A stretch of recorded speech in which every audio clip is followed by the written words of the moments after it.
has specifically chosen you to be here at this time and in this place. You have incredible potential, purpose, and calling to push back the darkness and be a light for Christ. Stand for nothing and you'll fall for anything. It's time to stand your ground. This is Unapologetic.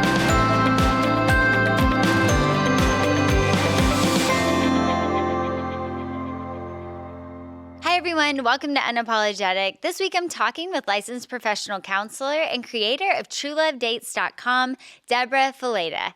It's always a blast to talk with someone who is also in the Christian counseling field. We're covering so much today, but some highlights include how to learn to say no and create boundaries around your time, recognizing and changing patterns in our lives, and how the stories we tell and retell ourselves influence our lives. So much great stuff. Debra's a counselor who specializes in all things love and relationships, two of our favorite topics, of course, on the podcast. She's also the best-selling author of Are You Really Okay? And hosts the Love and Relationships podcast. Debra is a wife and mom of four, a regular contributor to Relevant, Crosswalk, and Christianity Today, and we are so thrilled to have her on the podcast today. Welcome, Debra. I'm so glad you're here. Hi, it's good to be with you. I am so excited to have you here. We have lots of mutual friends, but this is your first time actually on the show. I'm thrilled. Where are you right now? I am in my home office in Pennsylvania. That is awesome. And there's a bulldozer outside. There is some construction, so okay. always That's okay. Perfect timing for that. That's okay. Our conversation is just so interesting. We won't even hear the bulldozer. It'll be fine. Okay, yeah, so I'm we'll going to start. Just be in tune. Yeah, right.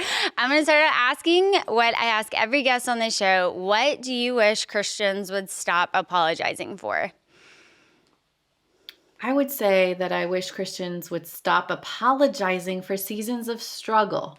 I think sometimes we come to the table thinking that we're not allowed to struggle, or that just because we're a Christian, we shouldn't struggle. And we stuff some of those things that we're dealing with rather than bring them to the surface for healing. Yeah, that's awesome. That gets us right into our first question, because I was going to say this till the end, but I think because of your answer, we should just start off with it. I'm sure you have this happen in the therapy office as well, where people say, why do I have to talk about the past? I just want to move forward. I don't want to talk about what happened. I don't want to dwell on it. I don't see any use in that. So can't we just talk about moving forward? So I know you talk about this. Can you address this question? Why do we need to talk about the past? Yeah, you're right. A lot of people do hesitate to talk about the past, and they think that somehow the past is taking them back and getting them stuck. But let me just say this. I do think there's a difference between fixating on our past and facing our past. Wow. And ironically, sometimes we are so adamant about staying away from our past, but at the same time, we can't stop thinking about it. I should have done this. What if I would have done this? This could have been differently. So there's fixating on your past, which isn't helpful, but then there's facing your past. And for many of us, it requires us to go backward in order to move forward. Like if we really want healing, we've got to go back and deal with some of those hurts and wounds and some of what we call as counselors the roots in order to be free in the present. So that's so good. It's a beautiful process, and one that I am just watching the Lord work in so many different people, just helping them heal from the past. I think it's kind of hard sometimes to talk about therapy in an interview because, as you and I know, like everyone's story is different. The experiences that happen in a therapy setting are different. I guess, so it's hard to just put like a blanket statement or experience over a topic. But can you maybe shine some light on how would someone know if they're fixating versus facing their past? I'm kind of thinking a little bit about victim mentality, and maybe we can talk about that some. Yeah. I would say if your past keeps coming up again and again and again in a negative way and stirs up negative emotions and causes you to feel stuck, to get distracted by what's happening in the present because it's spinning around in your mind and you keep going back to some of those old places and spaces. Then you're fixating on your past rather than facing it, which is kind of going back, shining a light, changing the narrative, starting to think differently about it, starting to ask the Lord to give you perspective on some of those hard things and actually starting to heal them. You Right. know, I think sometimes people problematically say that time heals all wounds. Is that But true? time doesn't heal all wounds, only No. Jesus can heal all wounds. And the problem is some of those wounds that we don't think matter, when left with time, will only get infected, will only Wow. get worse with time, Wow. rather than what we think is, well, hopefully if I don't talk about it or think about it, it will go away. When Yeah. really now it's become a festering wound that's taking up more space than it deserves. Wow. And so really learning what it looks like to go back and heal and deal with some of those things. And I think the majority of people don't even know that there's things in their past that are holding them back until they start feeling stuck, until Yeah. they start having relationship issues, until they start battling anxiety and depression. And then it's like, okay, where is this coming from? Well, there's roots, and God Right. invites us on a journey of walking with him to heal some of those hard places. Yeah, I love I heard it one time. It was God brings things up because He's moving things out, and I think that's like Hmm. such a more positive way of looking at it. Like if you are starting to struggle in certain areas, and it's reminding you of something, like that can be God saying, "It's time to work on this. It's time For to talk about sure. this." We don't have to be scared of it, and God is definitely with us in the counseling room. He's with us at church. He's with us whenever we start to get Yeah, upset, but it can just be the Holy Spirit saying, "Hey, it's time. It's time that we it's talk about true. this."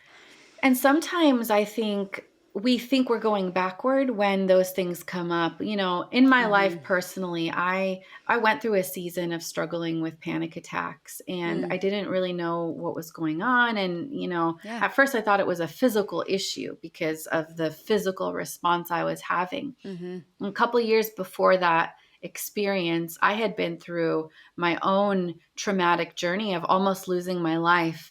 I had a traumatic miscarriage. I was Wow. moments away from losing my life and had to be rushed into emergency surgery. I was feeling lightheaded, and I was just really struggling with the Yeah. loss of blood. And fast Wow. forward a couple years, you go through hard thing. You've got kids, you get back into the saddle, you've got to like live your life. Mhm.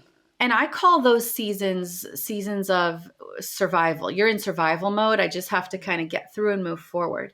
Right. Sometimes, though, when the dust settles and survival mode is no longer how you're functioning, the things from the past start to Yeah. come up and say, okay, it's time to deal with me now. Right. It's time to face this trauma. That was really hard, and you never Mhm. really worked through that. It's kind of like when a Mhm. soldier goes off to war and they're in the middle of the battlefield. There's Mhm. things going on left and right. Their life is in danger. That is not the time to work through the past and to Right. deal Yeah, with they're the like, "I just the need to process this for experiences. a second." Like, they Exactly. have It's to like keep I just got to going. live. Yeah. I just Right. got to survive right now. Mhm. But sometimes later in life, when life becomes safe and secure, Hmm. the trauma begins to resurface. And I think in those moments, we think we're going backward. Hmm. But God is inviting us into a new layer of healing. He's like, Right. now you're strong enough to Mhm. deal with this. Now you've got the energy and the time to Mhm. commit to this. It is not going backward. It is Right. God inviting you into a new layer of healing. And so, if we could just reframe it like that and just see it for what it is, Mhm. I think it would be much easier to lean into those moments of healing when God brings them to our attention instead of getting scared or feeling like we're going backward. Yeah. That's so good. I want to spend some time here because anxiety is such a hot topic right now, and some people want to address it, like they want to talk about it or preach about it, without necessarily understanding the really psychological component of anxiety. And then there's the other side where people basically it's just who they are. Like, I'm anxious, and my grandma was anxious, and just kind of like a victim of it. I had someone say something like that to me yesterday. Just, this is who I am, more of an identity. anxiety. Can you just kind of explain why anxiety isn't our identity and it is something that you can get better from? Yeah. Yeah, I think you're right. We definitely have a tendency to be on one side of the spectrum or the other side when it comes Mm-hmm. to talking about anxiety. And I think the first harmful message is all you need to deal with this anxiety is just to pray and read God's word and you'll be free from it. But when you're battling clinical anxiety, that's not necessarily true because there's more going on underneath the surface. Yep. The Bible and God's word and prayer are such an important component in the journey Mm-hmm. of healing. Mm-hmm. But sometimes we use them as an excuse to just cover up the roots of where this is coming from. And Right. so anxiety is complicated because it's a combination of situational experiences, but also genetic and Yeah. biological experiences. Some people do have a tendency towards anxiety. I like to call it oversensitivity. On the Mm-hmm. same scale where you might be feeling anxious, the positive quality is that you're a sensitive person. You sense things more than the Mm-hmm. average person. And that can be such a blessing, but it can also get in the way when you're Yeah. over sensing and your Mm-hmm. body is picking up on cues and things and experiences and interpreting them in Yeah. a way that makes you feel danger, makes you feel Mm-hmm. threatened, makes you feel afraid. Yeah. So the combination of what's going on inside your body chemically, as well as what's going on around you experientially, and it's learning to dig into both of those areas Mm-hmm. and see anxiety as a signal. It's a Yeah. signal that there's some work to be done. It's a signal that Mm-hmm. there's some healing to be received rather Mm-hmm. than just be like, well, this is who I am. No, let's look at that signal and see Mm-hmm. what it's pointing us to.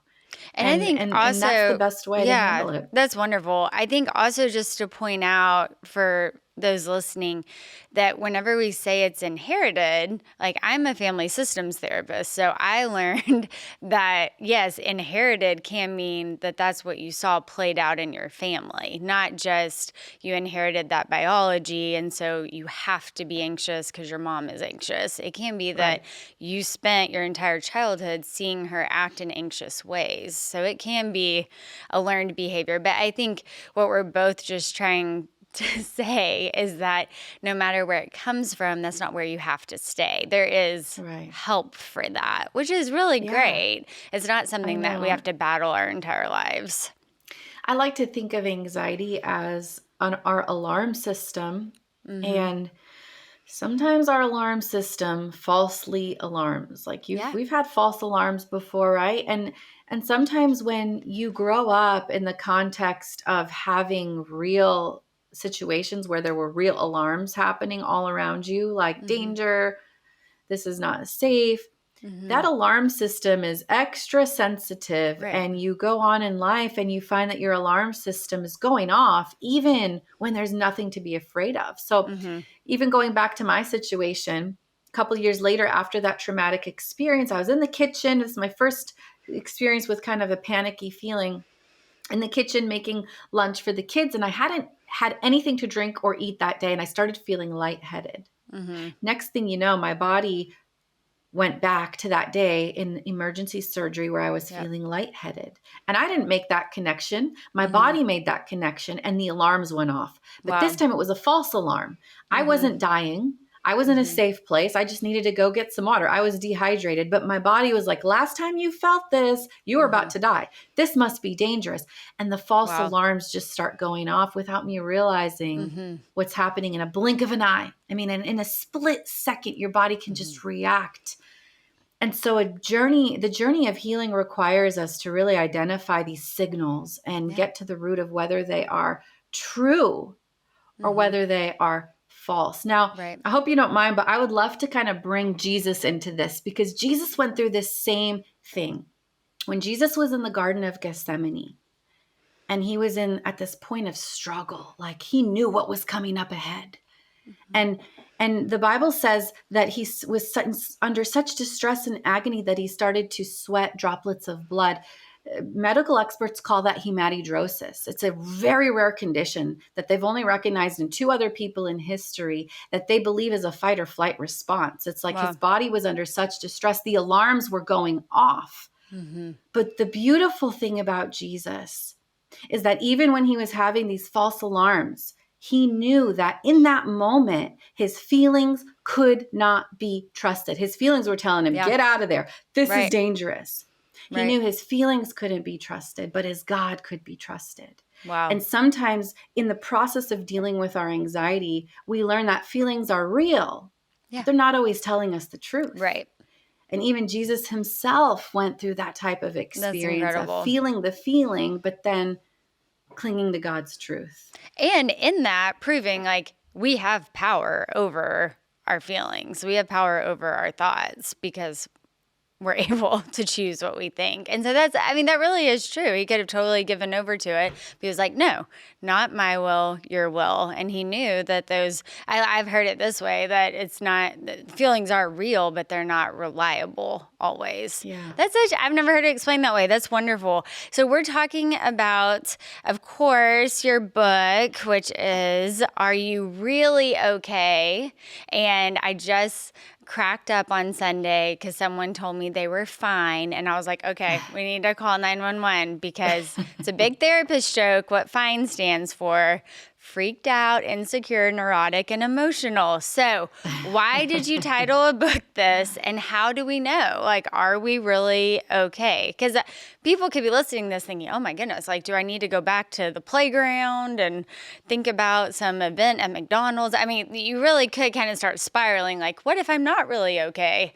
So Yeah. how do we know? How do we know if we're fine, if we're okay, if none of this episode applies to us? You know, we live in a culture where I think we're conditioned to give the quick pat answer. Like, how are you? Mm-hmm. I'm good. How are you? And then on social media, we're kind of wired to present our picture perfect selves. We take 99 pictures, but we post one of them, that one that just looks the best. And we're kind of wired to stay in that superficial mode of like, I'm doing good, you know? Mm-hmm. But so much so that I don't think we ever take the time to do a check-in until we hit a breaking point. Mm-hmm. But the idea here is to ask ourselves that question before the breaking point, Hmm. and to really dig deep and see how we're doing. So are you really okay is really the inspirational verse for this book was when the disciples asked Jesus, what is the greatest commandment? And Jesus says, love the Lord your God with all your heart, soul, mind, and strength. And I, as a therapist, kind of see that as 4 different quadrants. Heart is our emotional health, soul, our spiritual health, mind, our mental health, and strength, our physical health. And as counselors, we know that all of these things work together every single day. They influence each other and impact each other. So, Are You Really Okay is really a journey of doing check ins on your emotional health, your spiritual health, your mental health, and your physical health, and Wow. walking through each of these areas, asking the important questions so that you can answer that question honestly and Mm-hmm. get real about how you're doing before you get to a place where you're not doing okay. So it's really what I like to think of a journey of healing and hope. That's so great because some of the arguments, like Christian arguments, kind of against therapy is, well, it's kind of too vain, or we're sitting around just thinking about ourselves all the time. Like I'll see like well-meaning people, and I mean, they just don't get it. They think that that's focusing on us instead of focusing on God. But the truth is, if we're not healthy, like we can't serve God to the best of our ability. I've said this before to the teenagers, a miserable Christian doesn't win anyone to Christ. Like no one's like, yes, Yeah. I want to be just like that miserable person. Like there is a hindrance. And then even if you go so far into depression and anxiety, like you're so stuck, you're very Right. far from doing God's work or really fulfilling your calling and potential. So I love that. I've never heard that verse used as a way to check in with yourself. And I don't think that these like influencers and authors are trying to mislead anyone. I think that they maybe don't necessarily understand that your health has to do with how how effective you're going to be for the cause Right. of Christ. So with that, because we're talking kind of about things that are a little confusing maybe in Christian culture, I want you to talk about saying no, because Christians are notoriously codependent, so many, and have trouble with boundaries, have trouble not just completely sacrificing every ounce of their time and emotion. But at the same time, the Bible says we're supposed to lay down our lives for other people. We are supposed to take up the cross. You see the disciples giving up their entire life for the cause of the church, the cause of Christ. So I love that everything you say is so biblically based. Can you biblically explain boundaries and saying no and why that's important? Yeah. Yeah, absolutely. I think one thing we kind of alluded to earlier is that empty people can't fill up other people. They just can't. When you're empty, you've got nothing left to give. And I think the concept of boundaries really is when if human beings are like a well, and we are there to kind of draw up that water to help other people drink. Mm-hmm. If you keep drawing out the water and drawing out the water and drawing out the water without taking the time to fill back up, your well will run dry and you've got nothing left to give, and you can't serve and give and fulfill God's calling on your life the way that he intended. Mm-hmm. And so when you look at it that way of like, I am setting boundaries so that I can be the most effective. Not only that, but Jesus himself understood the concept of boundaries, and he was fully God, but he knew the limitations of the human body. Like we've got limits, you know? And Jesus took the time to get away and withdraw and unplug. And in a sense, when you're saying yes to God and pulling away, you're saying no to other things. I mean, he took the time to pull away and be alone with God so that he could fill up. He took the time to rest and recover. You know, that one of my favorite stories is when Jesus climbs in the boat after a long day of ministry, goes down to the stern and takes a nap. Like the Son of God had a million things he could be doing, Yeah. but he knew the limitations of his human body and he decided to take a rest. Right. That is setting a boundary of saying like, here's what I'm going to do to say no and put limits around my life so that I can be filled in order to continue pouring out in the Right. most effective way. And So so just, even in the go life of ahead. Jesus, we see those boundaries. Yeah. Okay. So just getting super elementary here. How do you know if you're supposed to say no to something? I mean, we know, hopefully, to say no to bad things, but how do we know if we should say no to a commitment or something that's quote unquote good? It's something at church. It's something definitely worthy that somebody should do, but how do you know if you should say no? I think the key is a couple steps before that. There's something in counseling that we call burnout. And burnout is when you start feeling empty. Like simply put, you are feeling empty, you're fatigued, you're tired, you're irritable, you're struggling with, feeling tension in your relationships, you feel exhausted and you don't have the motivation to do things, and you're just feeling like you've hit your limit. That's a good sign that you need to start saying no, because each person's capacity looks different. You can say no to something that I should say yes to. I can say no to something that you would say yes to. So we can't, there's no cookie cutter answers about what we should or shouldn't say no to. But I think the key is checking in. If we're never checking in, like I talked about earlier, on our physical boundaries, on our health, on our emotional health, on our mental health, if we're never checking in to see how we're feeling, we're not going to know. Right. We're not going to be in tune to what our body is telling us. Hey, you're exhausted. You're tired. You're doing too much. You're not sleeping enough. You're not eating well. I mean, the signs of burnout are what show us that we need to set more boundaries around our life, because we shouldn't get to that point. We should be at a point where we're thriving, not in desperate need of a vacation. The problem is some people wait till it's so late in the game and then they just cancel everything. Like, I am just done. But you never want to get to that point, of just heaping more and more and more and more on your plate, because the plate will eventually break. The pressure will eventually come to the surface, and It has to. It Right. has to. And just like a Right. volcano, when there's too much pressure, it'll Mm-hmm. result in some sort of an explosion. So I think the key is tuning into, how do you feel in this season of your life? What are the Mm-hmm. signs and symptoms? How are you sleeping? Your energy, your Mm-hmm. fatigue, your concentration, Yeah.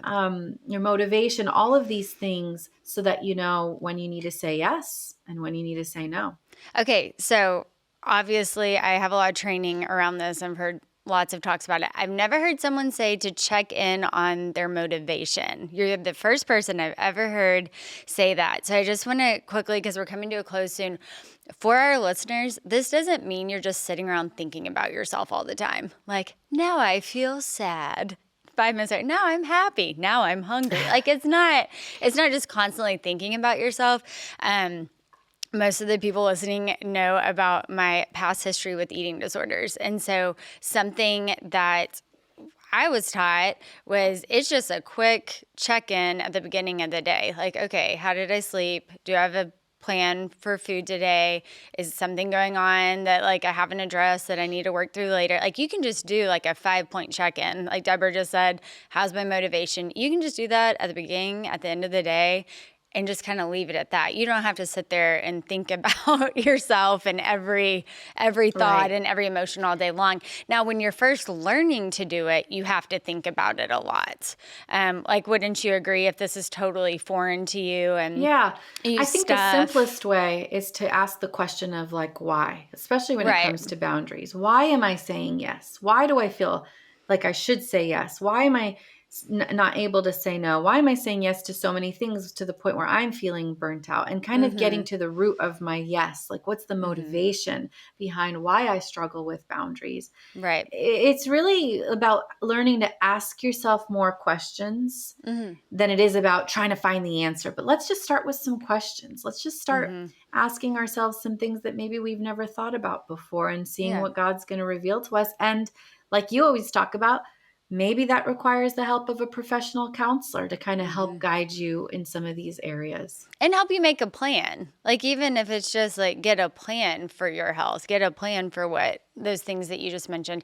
We're coming to a close, but you have to answer this question, because I saw it come through, and it is like, you're the only person I've ever seen that's willing to talk about this. And I had to reread it. I was like, wait, does she really talk about this? I'm so excited. And this morning I was a little stressed, and I was like, I'm going to ask Debra. So it said, and you're not very politically correct making this statement, but that women cannot, neither can men, do it all.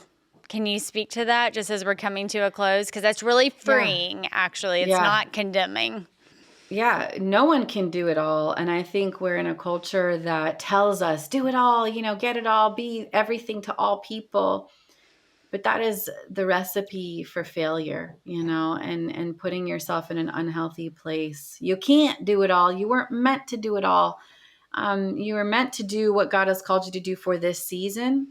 And I think that's the key, is freeing ourselves from those unhealthy expectations and focusing on the things that God has called us to do, Yeah. which sometimes look very different than what everybody else expects of us. Yeah. That's awesome. Okay, so tell us, how can we connect more with you? We didn't even get into your love and relationship stuff, so you're coming back. We'll have to do that next I'd time. love to. But can you tell us about your books, your podcast, everything you have going on? Yeah, my podcast is called Love and Relationships with Debra Fileta. It's a hotline style show, so you can call in with your questions and we talk through them. I also have truelovedates.com, which is my relationship advice blog, and my counseling team and all our resources for counseling are at debrafileta.com.